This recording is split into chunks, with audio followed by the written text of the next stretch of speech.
played organized hockey, but it was just always, at the park with, the older guys. And, you know, then kind of soccer kind of took over from there. And, I played all through high school, all through middle school, and, just a little bit in college for the St. Cloud State club team. And I played varsity junior and senior year. But I remember my sophomore year the most. We had a coach. His name was Charles Dean, and he was from Liberia, and he brought a completely different perspective, about sports and life, and just about the stories that he would tell about Liberia and how it was just kind of mind blowing to me, and just the way that they see the game differently than we do. I had just a ton of fun that year, and I really miss him, because he was only in the country for like 2 or 3 years, and he ended up going back because of his just to be with his family. But funny story is I continued my soccer career for probably, let's see, I was 18. I continued my soccer career till I was 35. I was the young guy on a men's team, and then I was the old guy on a men's team. And we ended up playing against a Liberian team that ended up having his brother on it. No way. And he, excuse me, he was a goalkeeper. And I found out later that game, after they had shelled us 5-1, that there were actually 4 former members of the Liberian national team that played on that team. So that was a fun game, and I saw some stuff that I never thought I'd play against in my whole life. But as far as awards and accolades, I did get an all-conference honorable mention, and I ended up playing a few games at the St. Cloud State club team, and we played against some pretty good competition. But just for me, it was just about really kind of having fun and just continuing it as long as I possibly could, without my body giving up on me. Mm-hmm. Oh, that's awesome.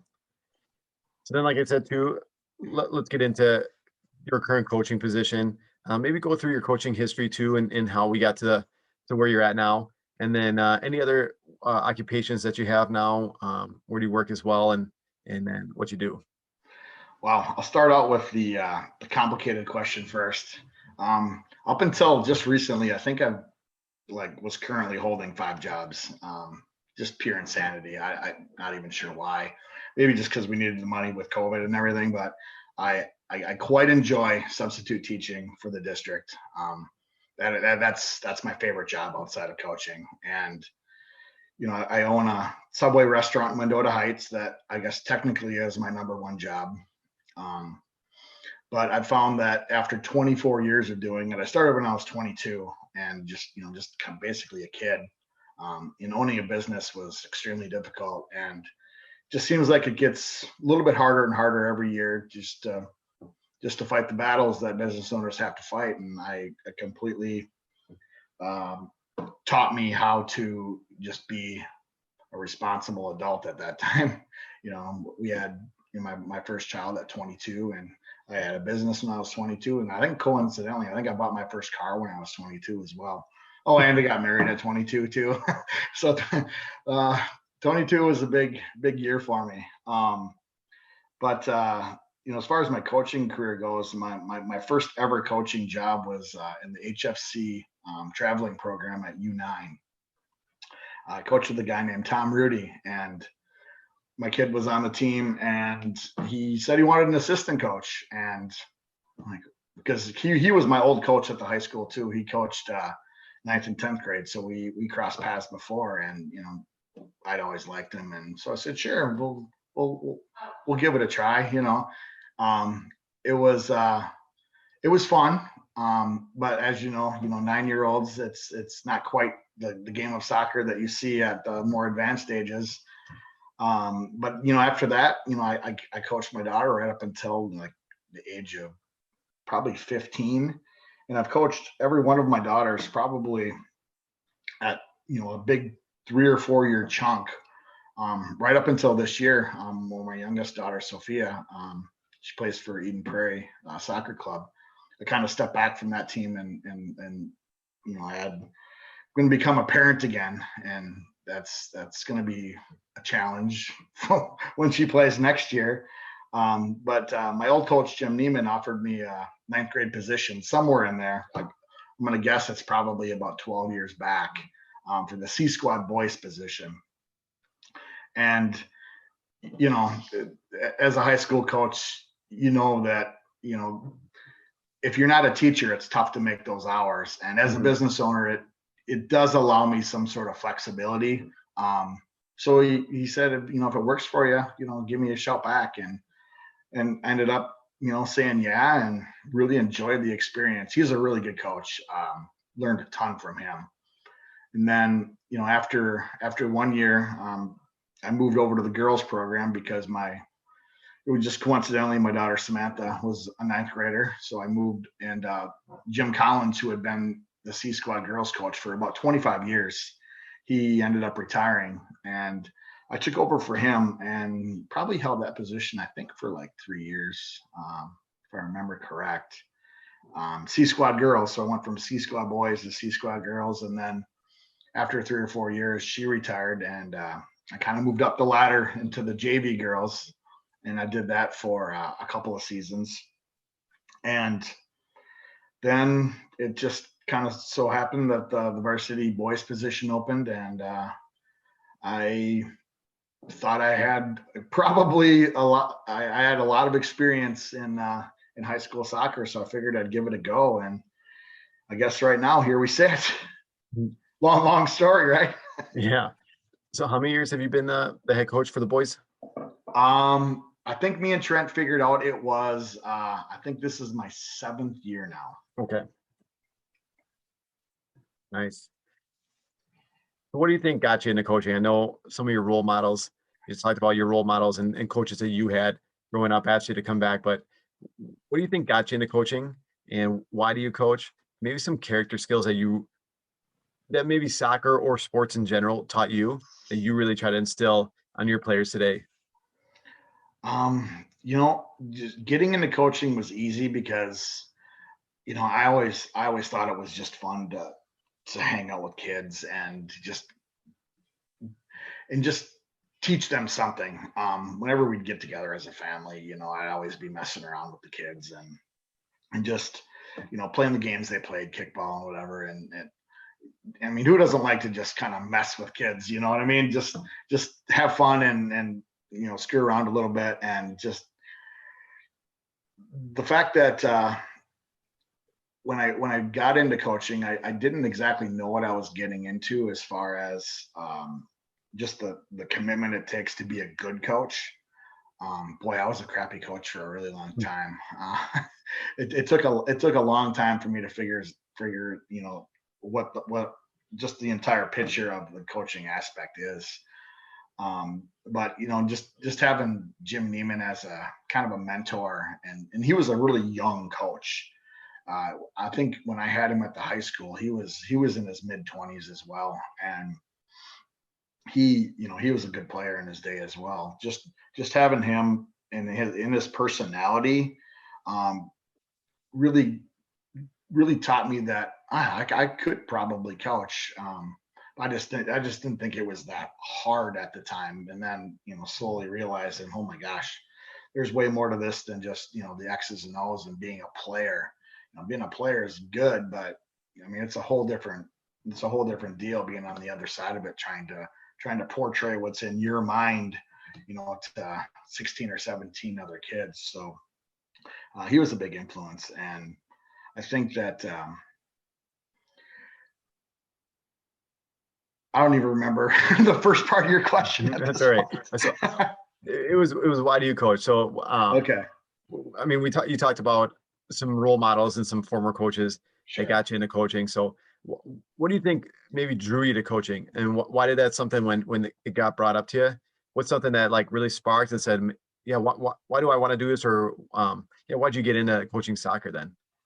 Yeah, for me, I figured out that the relationship piece, if it's there and it's a good relationship between a coach and players, wow, some really, really cool things happen. And, when I was coaching, C squad and JV girls, the JV is a tough position to be in because, a lot of the players on that team were the ones who didn't make varsity. And, to be able to give them a good experience and, just develop the relationship and just come off like you really care about them. That is really what got me like hooked into coaching. Mhm. So, my coaching statement is, it's we cultivate an environment where people care about each other. I mean, that's first and foremost, and then, integrity and determination. That I think comes with being able to have that trust and that relationship with the players. And if you're putting that at the forefront, I think success is inevitable. No matter what your goals are, you can catch them if you develop those relationships and in a proper way. And trust. I mean, they gotta trust you. You gotta trust them. My former boss up at Eden Prairie, he always said that the kids don't care what you know until they know you care. Mhm. And simple yet a very effective statement. That one kind of stuck with me. You just talked about kind of evolving as a coach too. Maybe take it in any kind of way you want, but see, you went back to the beginning of your coaching career. What do you think you would have done a little bit differently that you know now, or something that you maybe do now that you would have implemented a long time ago when you first started coaching? Or maybe it's nothing because that kind of taught you what you kind of who you were and where you want to be eventually. But so what do you think, maybe going back to your earliest career, if you could taught yourself kind of right when you started coaching, what's something that you would told yourself that maybe something like you thought you needed to do as a coach back then, that you realized you did not need to do, or maybe something that you should have implemented right away?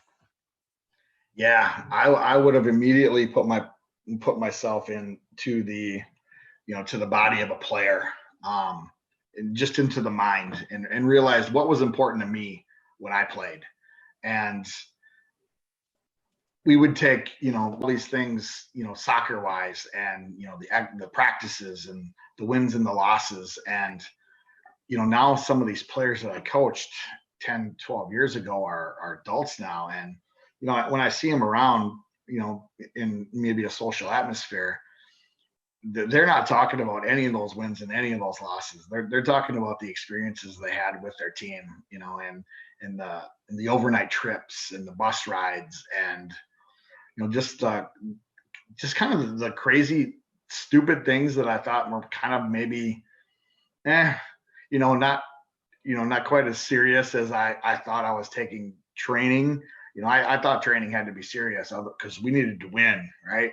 And it was it slowly dawned upon me that when you put yourself in the place of a player, and think about it like a player, you can be a good coach just by realizing what you remembered as a kid. And a lot of it didn't have anything to do with soccer Mhm. or sports.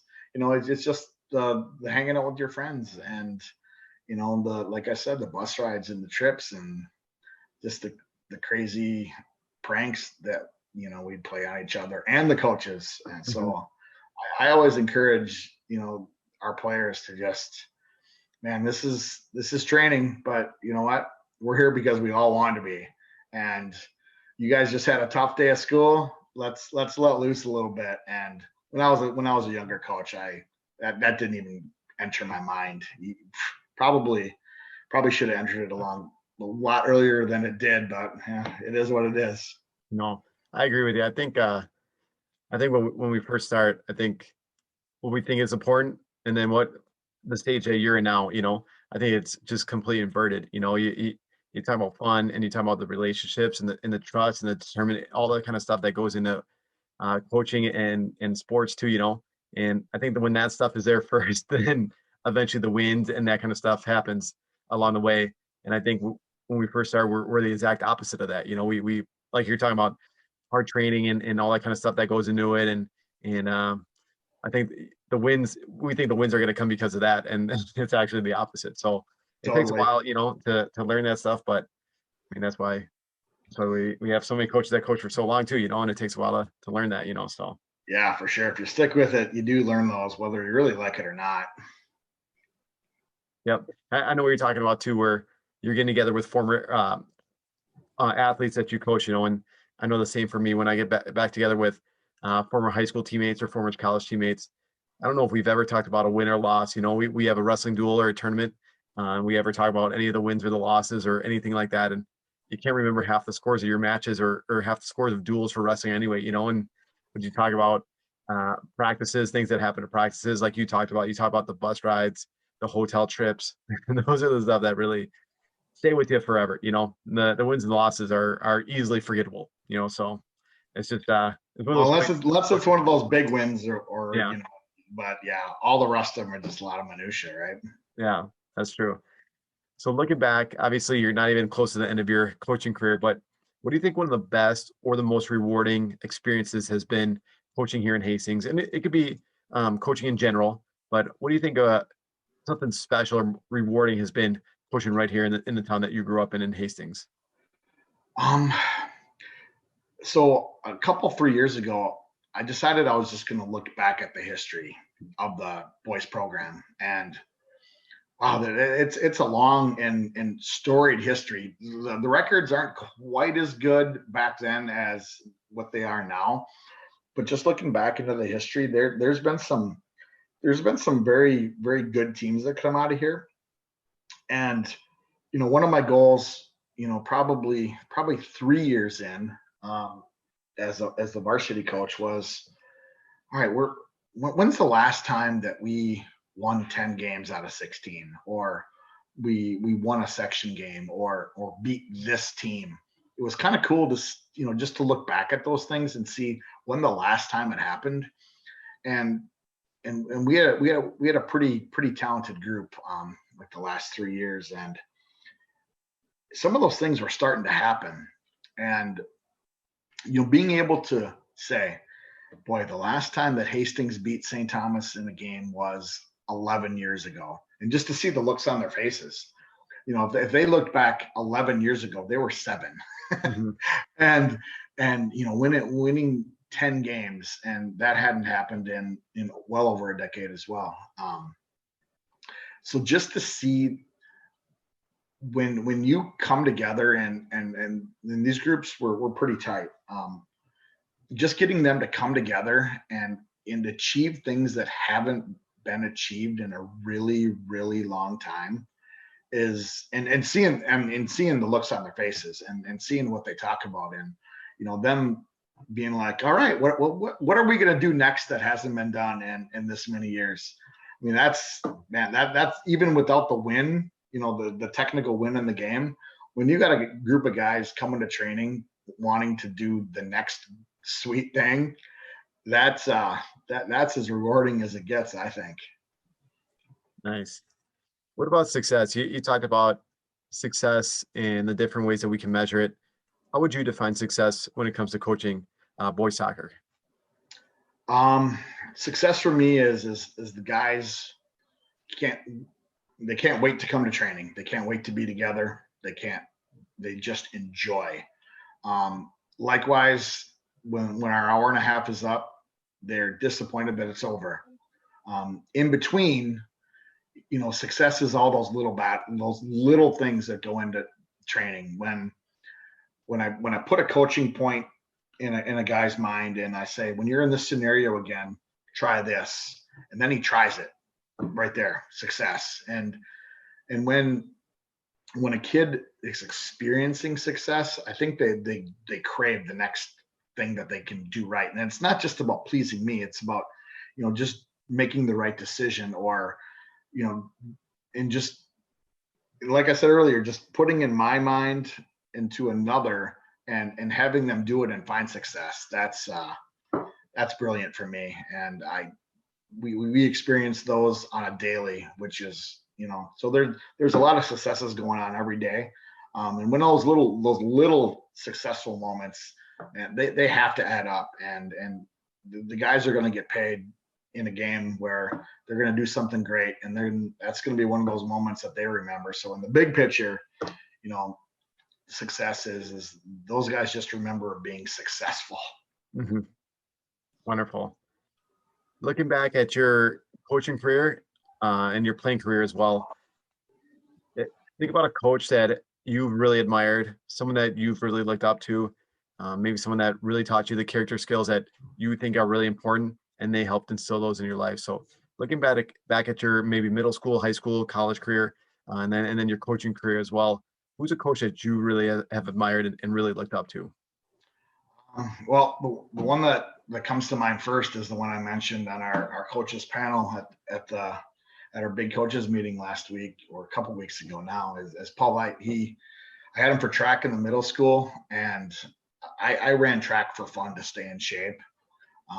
But just the way he handled like us as middle schoolers, and anybody that's taught at the middle school knows that middle schoolers are just a special breed. They're just all over the place. The hormones are going crazy, and you don't know if you're coming or going half the time. But he was able to just like harness things that I didn't think were possible myself, and just discipline. And for some crazy reason, I decided to be a long distance runner, and I'd come back for runs and unfortunately, but fortunately, I ran with some of the really great runners that have come out of Hastings, Dan Johnson and Torrey Crafson, and guys that you see up on the wall.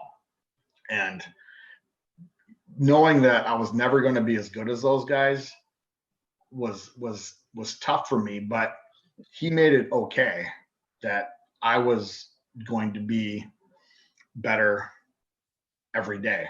And you just got to get a little bit better every day. I mean, we hear that from PJ Fleck all the time, but if I was Paul, I would have copyrighted that a long time ago, and maybe done a little something with it. But when we were messing around, it was okay. This is not acceptable, and he told us why. And whether we were listening or not, he had a way of making us listen, and he got the respect out of all the guys. And when you have respect for your coach, and he didn't necessarily demand that respect, but the things he said made us respect him, because he didn't mince his words. He was very direct, and he just had a way of getting through to young impressionable kids that were goofballs about 95% of the time. So I mean, I'm sure I'm not the only one on that track team that probably would say the same thing. No, I definitely agree with you. And I've coached with him for about 11 years. So I agree with everything you just said. And it's really amazing person. For sure. What about an assistant coach? So this could be someone that you've coached with throughout your career. And it could also be maybe another assistant, or maybe a head coach when you were an assistant coach. So someone that you really looked up to, admired, that really taught you a little bit more about the game, taught you more about what it takes to be a successful coach, and maybe help you evolve over the last 10 years or so that you've been coaching. So who do you think an assistant coach that you've worked with, or maybe, like I said, even a head coach when you've been an assistant coach? So who do you think one of those people are that you admired and looked up to? This is one of those questions where I couldn't pinpoint one. The current staff that we have on right now is made up of 4 completely different individuals, and I did not set it up that way. It was almost by default that happened. But we have a kindergarten teacher in Tom Brenny that is our C squad coach. We have Christian Waggy, who is a middle school science teacher. We have Shane Lanning, who is a local businessman and former player, pretty much as long as I've been playing. And then me, who is a business owner / substitute teacher / 2 or 3 other jobs. So we have a crazy mix, and the reason that it works is we all come from a different perspective, and we're all very respectful to one another in listening to those perspectives. And when you have when you have four different minds like that, it sometimes it's probably a disaster, but for us, it's perfect. We have so many different points of view that everybody has to think a lot more about what somebody's having to say. Um, just about basic soccer things, about how to handle situations, and I think being a teacher is is a, is is one of those things where if you know how to deal with kids and just how the entire deal works at school, you're going to be a pretty good coach. And it was a weird thing is I was a coach before I became kind of a substitute teacher, and when I became a teacher, I I completely understand why everybody was so completely crazy for the first 10 minutes of practice. And I was always being told that by Tom, because I mean, dealing with kindergartners every day, you know, he just knows that they just need to release, they need to release all that pent up energy, and it doesn't change when you're in high school. It's still there. So those four, they have made me so much better over the last. We've had that coaching staff intact now for I think 5 years now. Mhm. 5 out of my 7, which is incredible. That never happens. There's so much turnover in coaching these days that it's super difficult to keep a staff together. But I think we all enjoy each other, and we all respect each other's point of view, and we all listen to each other. And ultimately, it's most of the decisions are my final decision, but I always take into consideration everything they have to say, and sometimes I'm the one that's way off base, and they're not afraid to tell me, and which only makes the program as a we that much stronger. Wonderful. What about you've talked about a few of these milestones that you're kind of trying to get across your kids, so when was the last time you beat St. Thomas? And I know we talked before this too. Our conference for soccer was absolutely brutal. So what I know this might be, and it's different for every sport that we have at Hastings High School as well. But what do you think a particular opponent or someone that you always look forward to playing, that team that when it comes up on the schedule, you circle it with red ink, So who do you think that team is for soccer? And it could be a couple different teams, but something that you always look forward to playing that kind of always brings out the best in our team as well. So who do you think that team is? So the one from just me on a personal note, it's always has been South St. Paul. It was a always a tough matchup as a youth player and whatever really sport that I played. They play a blue collar sort of a game, and they are never going to just give you anything. So it's always a tough game, no matter if they're a little bit up or they're a little bit down. You can always count on that to be a tough matchup. Um, but lately, the last probably 5 years, North St. Paul has really had our number, and the scores have been completely lopsided most of the time. We're talking 6, 7, 8-0. Um, and that kind of burns in the guys just a little bit because they're so good, and they attack you in ways that there's not a lot of teams in the entire state that can. The hunger that they have to perform well against that team has brought our level up in the last 2 years, because when you have if you're a freshman and you see, you're watching the varsity games and you're seeing the team get beat 4 or 5-0, pretty consistently. When you get to be a senior, you want that monkey off your back. Mm-hmm. And you can tell that the last couple of years when we played them, they've really, it's like that's been the turning point in a couple of our seasons. 3 years ago, we lost in the section final on the first round of the section on a last second goal by them to lose 2-1. You'd think they were crushed, obviously, because they thought they were in the game, and I thought they were in the game, and I honestly thought we were going to win it a couple of times during that overtime period. It just didn't happen. But literally 10 minutes later on the bus ride home, one of the players was like, dude, we just lost 2-1 to North St. Paul. Last year we lost 8-0. Mhm. And I was, and before you know it, there was no sadness left on that bus. It was one of those kind of moral victories. And then last season we had a rough opening game against them, lost 6-0. Then ended up in our kind of our round robin tournament, special COVID style that we had. We ended up beating North St. Paul. First time in my career. We're trying to figure out the last time a Hastings team beat North St. Paul. And I think it had been 13 years. So between South St. Paul and North St. Paul, those are the two games that I think the guys get hungriest at, because they just know what they're in for. And now that we've had some success against both of those teams, I think they go in confident, and that is definitely a notch on our side of the chalkboard for sure. Nice. Before we wrap up here, Jamie, forgot to ask you in the beginning. Let's just talk about your family then, real quick too. You talked about getting married at 22, and then you mentioned a couple of your daughters as well. So, just talk briefly about your family and your daughters going through Hastings High School, and anything else that goes along with your family that you want to add in as well. Yeah, that's a fun story. I got married to my wife Amy at 22 years old, and she's not originally from Hastings. She's from Ohio. So that brought a completely different dynamic to the way I see things, and I've kind of sort of become a Buckeye fan in a way.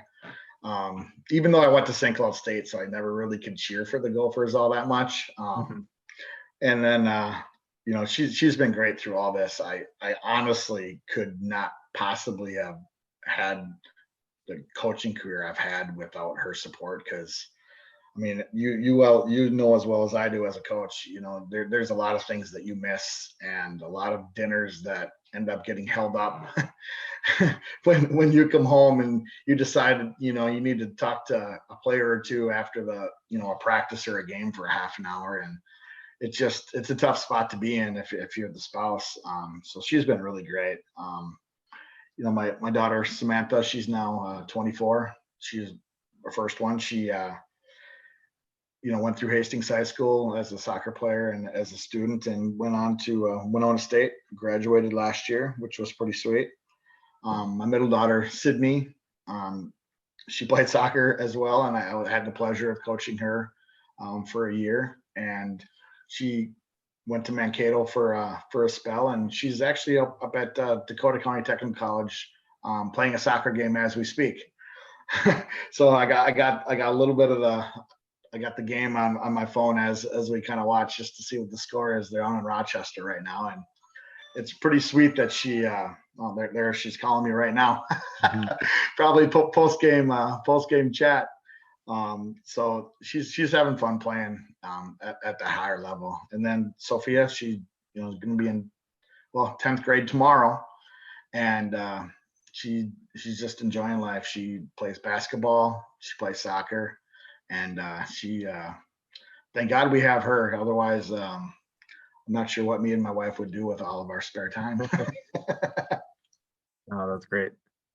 All right, last couple of questions then for you, Jamie. First one here: if you could give parents or coaches two pieces of advice from your experience, you've been coaching for over 10 years now, what do you think these two pieces would be, and why? For parents, it would definitely be to listen. If you're listening, and it's tough because sometimes you have to wait, especially if the game didn't go quite as well as your child wanted it to. Sometimes you have to have the patience to just wait, and they're going to want to talk about the game, but they're not going to want to be pressured into talking about that game. Everybody talks about the ride home, and you hear all these weird, dumb stories about just there being fights and just bad news, downward spiral stuff. If you could just be patient and let the kid talk, and you just be a listener, that's probably the best piece of advice I can give. For coaches, gosh, it almost revolves a little bit around that, because I think I think newer coaches have need to develop patience because it all can't be the way you want all at once, because you can't solve everything right now, and it's a right now world. There's no doubt about it. I mean, if I want something right now, I can most likely get it right now from my phone or whatever. So, but in the grand scheme of things, things take time to develop the way you want them to be, because there's no quick fix to anything in youth sports or coaching. It's really about kind of feeling your way through and trying to make incremental changes, because I think those are the ones that survive, because then you can figure out a lot of the whys on why you're doing this, and you can explain your whys a little bit better. If you're trying to solve everything right away, I think you maybe get lost a little bit in really why you want to do this. You just want to do it, and I think if you got a good why, you're going to convince a lot more people, parents, coaches, players, basically everybody. If you got a good why, I think you're standing on some pretty good ground. Wonderful. Last question then for you. Same thing. If you could give two pieces of advice to student athletes, what would they be and why? Oh, that's easy. Everybody says to just enjoy it. It goes so quick. Mhm. When you're 15 through 18, that really represents what 1/6 of your life that you've Mhm. already led. Mhm. I don't think that concept really gets grasped until they hit that senior year, or maybe, man, it's halfway through my year. I'm going to be done. So the enjoy it piece is number one for sure. Number two would be is to really, and and until 2 or 3 years ago, I was I just missed the boat on goal setting. If you have some goals, they're not goals until they're written down on a piece of paper and they're refined, and otherwise they're just in your head as dreams. And I think I explained to the guys, it's like you're running in a beach and you're really never going to get off that beach until you set a goal, and then you can start running on the road and get there faster, because if you don't know where you're going, you don't know, and you just don't have a plan, and there's no path.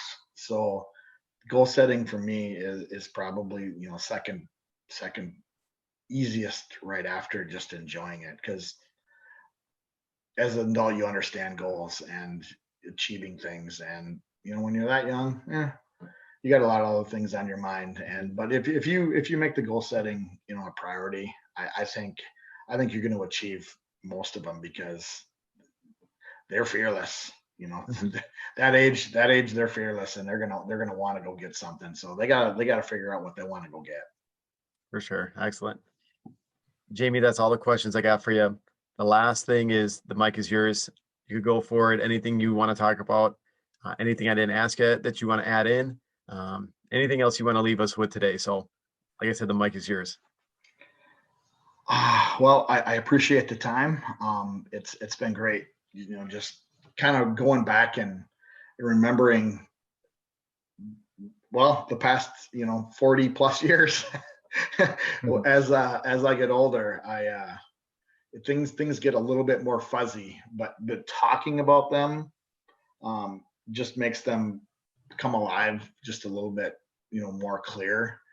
And it's great to have peers, and just people that you can still talk about these experiences with. And they can be a little bit distorted over time, or they can be completely accurate, but it doesn't really matter. It's just fun to talk about, and it was a lot of fun talking to you with you today, Tim. No problem, Jamie. I appreciate it. And thank you very much for your time. All right, thank you.